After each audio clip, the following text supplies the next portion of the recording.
Pwede po pagawa din para sa isang OFW. Ge. Hindi lang to para sa isa, kundi para sa lahat.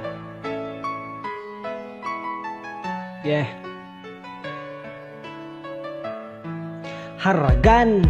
Isa ako sa Pilipino na piniling manayuhan dito sa ibang bansa para lamang matulungan ng aking mga pamilya kahit na medyo mahirap. Bawal dito ang mapagod, kailangan magsumika. Para sa aking pamilya ay kailangan magtiis. Sinantabi ko ang lungkot at ang aking pagkamis. Bawat pawis ko bayad para to sa kanila. Ayos lang magsakripisyo basta kayo masaya. Kaya sana lang naman ay maintindihan nyo, kasi para sa inyo naman ginagawa ko. Minsan kami ay gipit din, meron kaming gasto. Kung di makapagbigay ay wag lang magtampo. Sobrang hirap ng lagay, kung sana ay alam nyo lang. Sana ay intindihin nyo din ang nararamdaman. Kamustahin nyo lang kami, ay ayos na yun sa amin. Kaligtasan sana namin inyo din ipanalangin.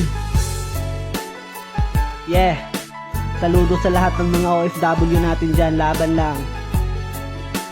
Ingat kayo yan lagi. God bless. Haragan.